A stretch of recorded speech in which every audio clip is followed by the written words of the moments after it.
Enos aquí una vez más, ¿sí? Nosotros acá estamos en invierno. Como siempre estamos al lado de una estufa, ¿sí? Eh, un fueguito, aquí estamos en el sur del mundo, Dios mío. Y estamos en medio del invierno, yo creo que se había echado un poquito de menos, que acá suele llover bastante y no había llovido mucho, y ahora sí se vino con todo, hubo un tsunami. Es Chile, ¿no? Así como que una tierra para valientes. Hubo tsunami temporal todo en un día. Así que hoy día vamos a ver una cosa que es bien interesante y que uno no suele reflexionar mucho al respecto, ¿sí? Y para los que están vía web, que nos pueden mandar mensajes para que puedan participar. Si alguien viniera y les preguntara, ¿sí? A nivel biológico, ¿sí? O el mejor ejemplo, como dijo alguien, un marciano. Si alguien viniera y les preguntara, ¿qué es la vida? ¿Qué responderían ustedes? Yo sé. ¿Qué es la vida? ¿Por qué podemos decir que algo está vivo y no? Es cuando tú estás consciente de lo que tú puedes hacer. Sí, pero eso iría más por el lado de la conciencia, ¿no? Pero ¿qué pasa, por ejemplo, con la gente que no está consciente? ¿Qué pasa con alguien en coma? ¿Está vivo o no? Respira. O sea, sí, pero está muerto. Pero si alguien deja de respirar por unos minutos, como la gente que hace apnea, ¿sigue vivo o no? Sí, porque puede aguantar el aire. Es difícil de definir, ¿no? Bueno, y de la vida hay muchas definiciones, ¿sí? Y por muchos años era muy complicado, ¿sí? O sea, los biólogos, todas las personas, los especialistas, los mismos filósofos, les costaba pillar una buena definición de la vida. Por ejemplo, ¿qué otra definición de la vida usted le darían a alguien a una máquina, a una inteligencia artificial? Ya hay que estar vivo. Es complejo. Hay silencio. ¿Y por qué hay silencio? Porque es difícil. Pero hubo un ser humano que ayudó a la mejor definición, dicen muchos. Y este ser humano, un compatriota, es chileno, ¿sí? Y concretamente, ¿quién? Bueno, Humberto Maturana, ¿sí? Científico chileno, biólogo, filósofo, dicen mucho. No tenía idea de ahora que estuve investigando. Maturana trabajó en el MIT, ¿sí? En el Instituto Tecnológico de Massachusetts. Trabajó por 2 años con otros científicos. También trabajó con otro científico chileno que es Francisco Varela. Muchos no lo conocen, pero si le digo es el papá de la Leonor Varela, dicen, ahí es como que el, con la cultura pop, como que hay muchos se ubican más. Bueno, él tiene un libro que yo lo leí, me acuerdo lo hicieron leer en la universidad, muy denso de leer, que se llama El árbol del conocimiento. No sé si le suena a alguien. El árbol del conocimiento tiene una frase que era como así que tú sentí como que el cerebro se te derretía, que decía, ¿cómo el águila del conocimiento se dará caza a sí misma viendo su reflejo en el agua? Eh, ¿Cómo se dice? Bueno, Maturana fue una carrera muy reconocida, ¿sí? Como dato, porque vale la pena el dato. Un profesor mío en psicología, en postítulo, quería traer a otro autor que se llama Paul Václavic, no sé si estará vivo todavía, pero un hombre mayor. Va y le habla, dice él en su inglés champurreado, de que, oye, Mr. Václavic le dice, queremos invitarlo a Chile para dar seminario. Le dice bien, Václavic hablaba español, ¿sí? Entonces, la anécdota para ver el calibre Maturana va y le dice, oye, pero ¿tú de dónde eres? Le dice. De Sudamérica, sí, le dice. ¿De dónde? De Chile. ¿De Chile? Le dice, ¿para qué me va a invitar?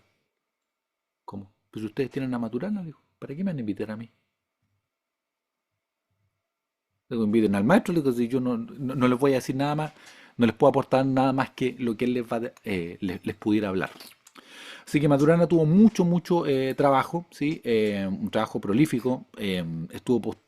Postuló al Nobel de Biología y Medicina cuando trabajó en el MIT.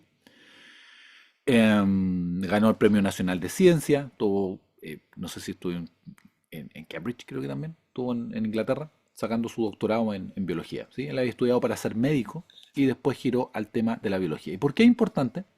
Porque Humberto Maturana, lamentablemente fallecido, si no me equivoco, en el 2021, porque él tenía tuberculosis, ¿sí? Que cuando era niño estuvo muchas veces, por ejemplo, años enteros hospitalizado. De ahí leía mucho. Hijo de una trabajadora social, ¿sí? Trabajaba mucho en terreno.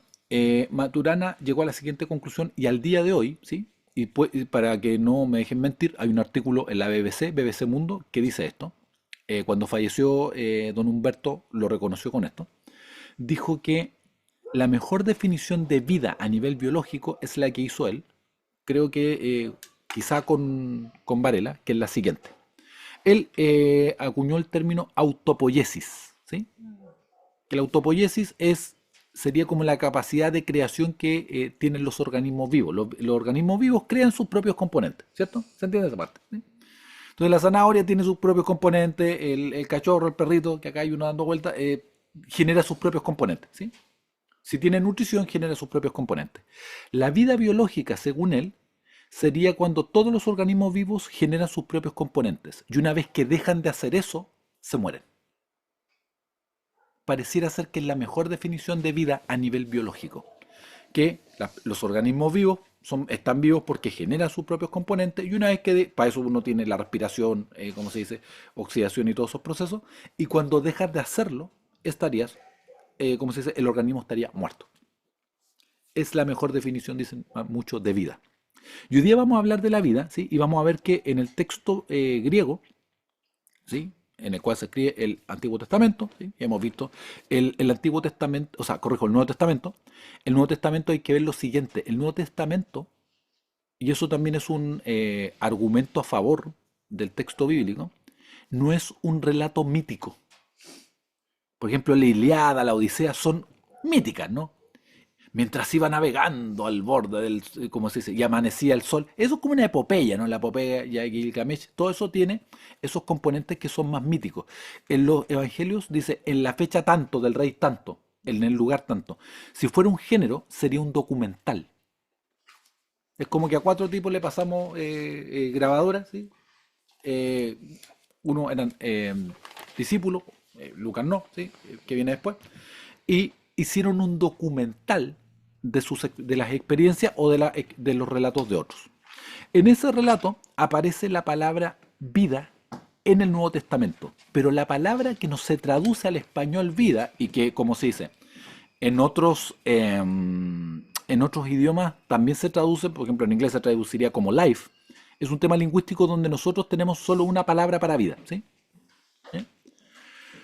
En griego hay distintos términos para la palabra vida y esto también nos va a ayudar a aclarar por qué algunas disciplinas se llaman como se llaman y no se llaman de otra manera. Por ejemplo, cuando se analiza la vida de los seres vivos, ¿cómo se llama la asignatura? En la escuela o en la universidad. ¿Cómo se llama Ciencias el naturales, biología. biología? ¿Sí? La, el prefijo bio sale en la Biblia. Sale en Lucas 8:14, ¿sí? Que nos vamos a demorar un poco porque lo vamos a buscar, ¿sí? Y Lucas 8:14, por ejemplo, cuando está hablando de los placeres de la vida, ¿sí? Está hablando de bios, ¿sí? Entonces, concretamente, cuando está hablando de eso, está hablando de vida biológica, ¿sí? Esa es una de las palabras para vida, ¿sí? Pero esa palabra no es la que Jesús ocupa cuando dice que Él es el camino, la verdad y la vida, ¿sí? En Lucas 8:14, ¿qué es lo que dice? Chan, chan, chan, chan, me demoro un poquito, estamos en vivo. Eh, Está hablando de los placeres de la vida, los placeres del bios. De eso está hablando, ¿sí? Hay otra palabra para vida que es suke, que se parece a psique. ¿Y a eso qué suena? A mente, ¿sí? Por ejemplo, en Mateo 16:25, Mateo 16:25, dice,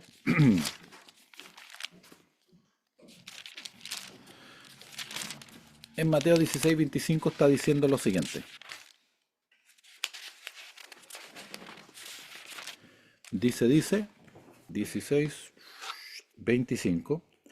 Y esto ayuda a entender mal el verso. ¿No? Dice, porque todo el que quiera salvar su vida la perderá, y todo el que pierda su vida por causa de mí la hallará. Ahí la palabra que está ocupando no es la palabra bios, de vida biológica, y tampoco está hablando de vida eterna. Lo que está hablando es de suke, que es la vida mental. ¿De dónde viene la palabra? Sorpresa, sorpresa. Suke, psique, ¿a qué suena? A psicología. Psicología. Entonces, cuando está hablando Suke, concretamente está hablando de la vida mental, emocional. De eso es lo que está hablando en ese verso. ¿Sí? No es que la Biblia está mal traducida, yo creo que eso sería, como se dice, una lectura simplista. De lo que estamos hablando es de algunas distinciones finas que tienen que ver con lo lingüístico, ¿no? ¿Sí? Y aquí se traduce como vida, pero Zucca está hablando de la vida humana, del alma, ¿sí? La mente, la emoción, la voluntad, ¿sí? Y que, como ya habíamos citado, la palabra psicología viene de Suke, ¿sí? La palabra que Jesús ocupa cuando dice que Él es la vida, ¿alguien sabe cuál es por ahí? ¿Sabrá ahí o no? ¿Qué palabra podría ser?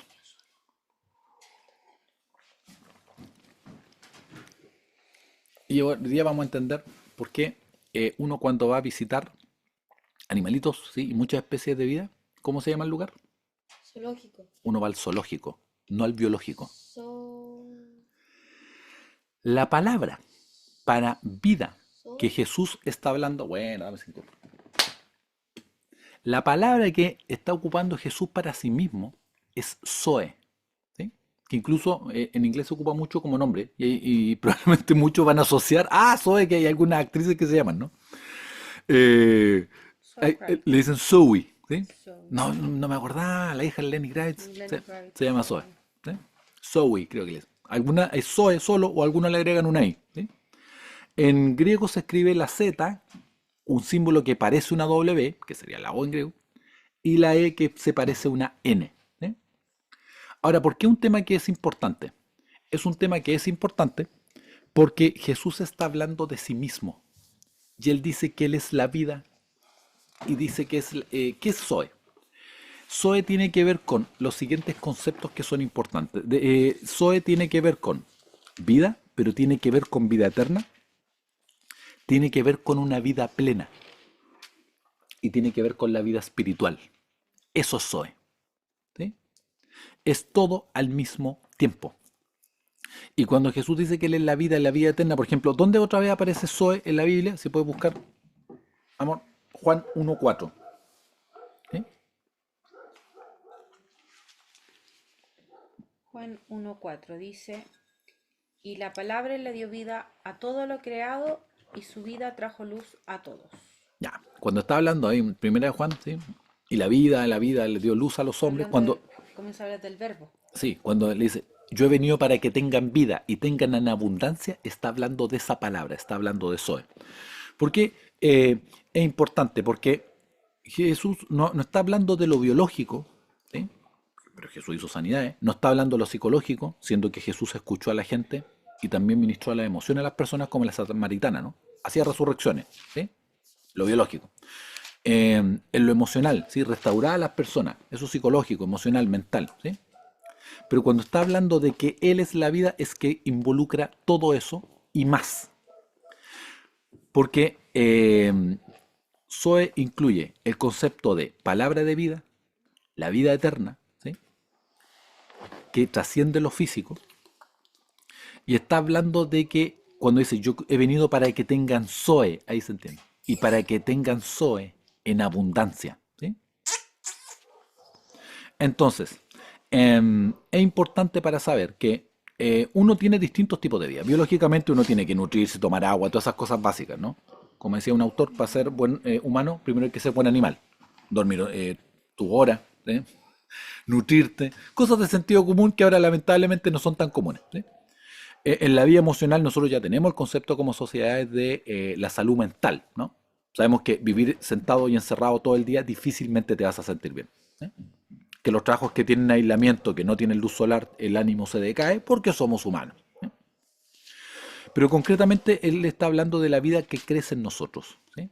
Ahora, ¿cómo podemos alimentar ese Zoe? Alimentando nuestro espíritu. Uno, tener cosas que te edifiquen. Y dentro de esa edificación interna entran los clásicos que diríamos nosotros los cristianos, que son orar y leer la palabra, ¿sí?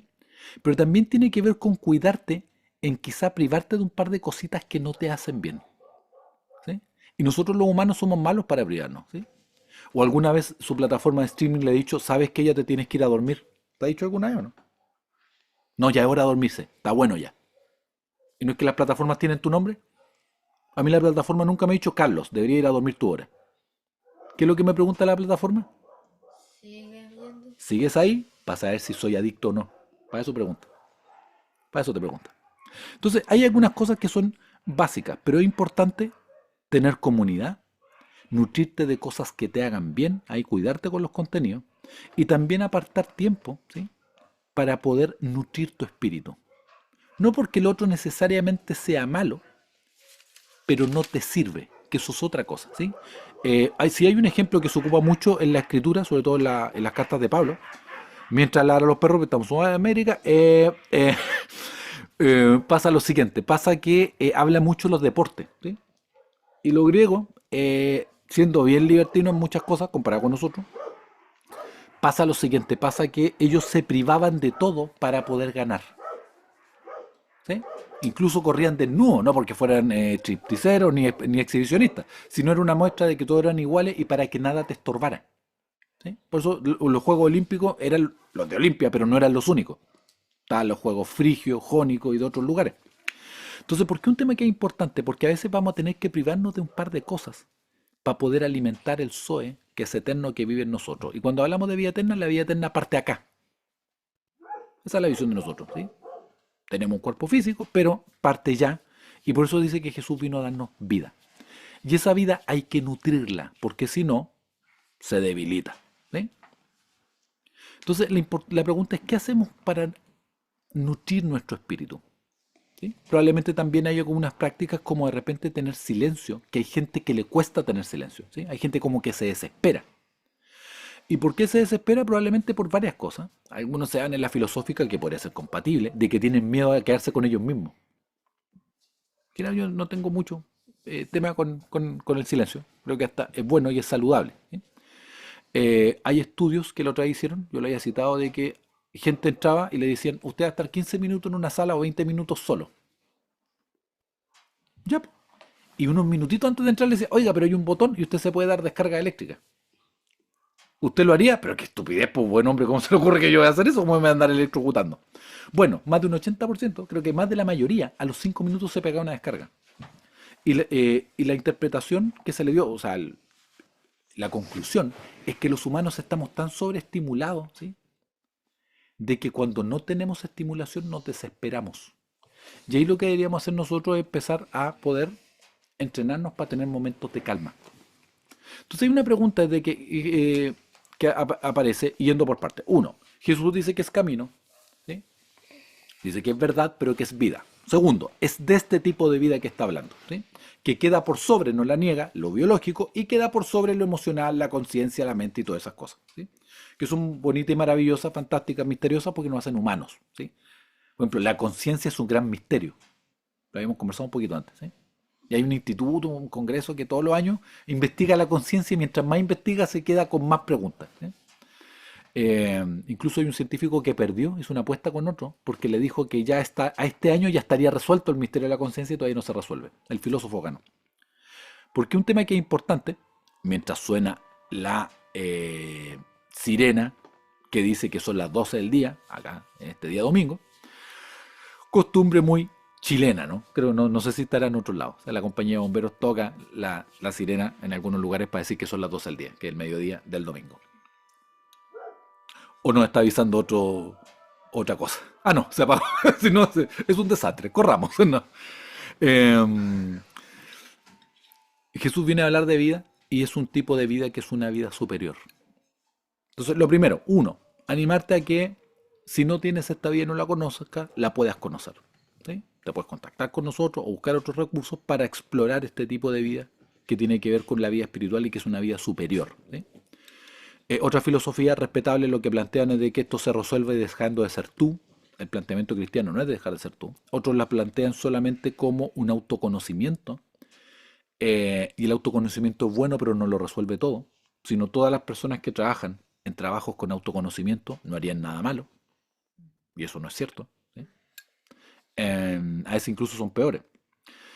Em, lo que plantea es un conocimiento donde te conectas con algo que es superior a ti, pero también vas profundizando en ti mismo acompañado para saber y conocerte más a ti mismo, ¿sí?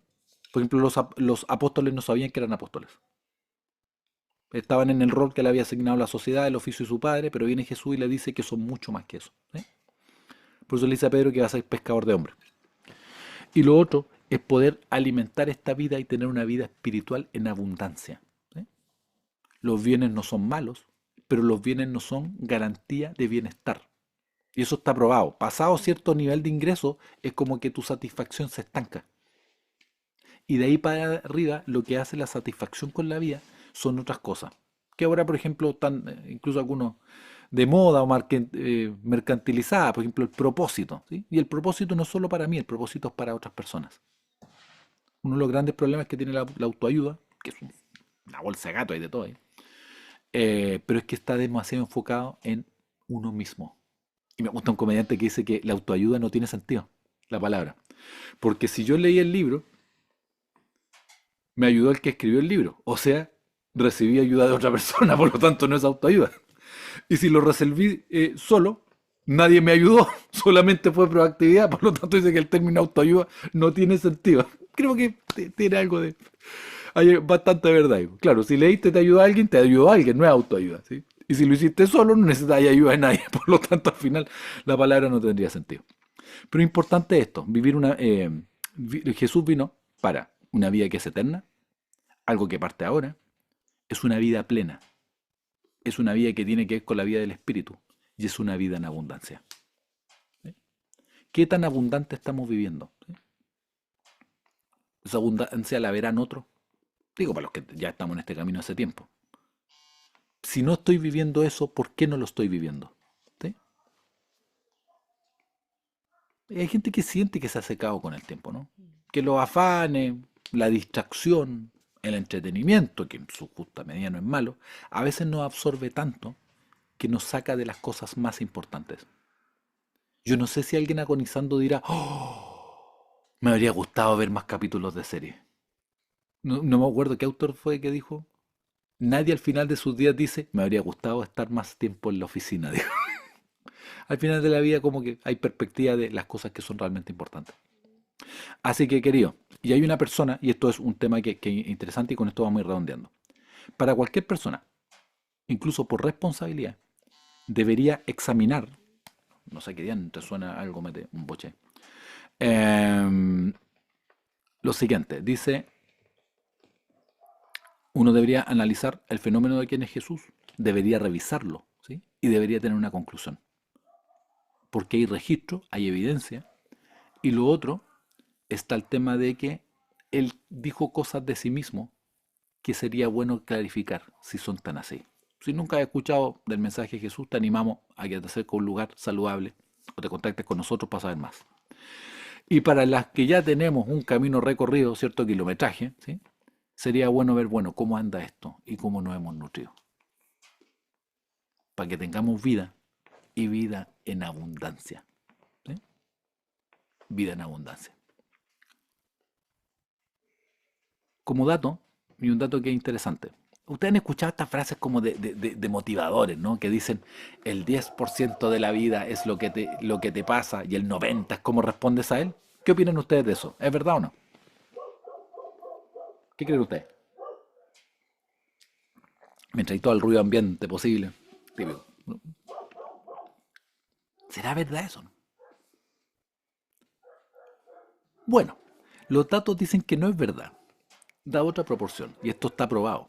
El 40% de tu existencia es lo que te pasa, pero el 60% de tu vida es cómo lo interpretas y cómo lo lees. O sea, en parte tiene razón de que es más importante en la vida cómo uno interpreta y lee lo que le pasa. Y nosotros te invitamos a leer lo que te pasa en la vida desde una visión del Zoe, que es eterno, que es pleno, que es espiritual, que es abundante. Y no solamente desde nuestra vida mental, que es importante, pero no lo es todo, ni desde lo biológico. Porque Jesús dijo de sí mismo que Él es el camino, Él es la verdad, y Él es el Zoe, Él es la vida. Queridos, ha sido un gusto, un placer, y con esto terminamos esta miniserie, ¿sí? Que también se puede ver como capítulo independiente. Darte las gracias por tu atención, por tu buen gusto, y lo dejamos hasta acá. Y que Dios te bendiga y será hasta la próxima. Y le pido a los presentes que tenemos gente vía web, también tenemos gente presente, un pequeño aplauso para que sepamos que estamos en vivo.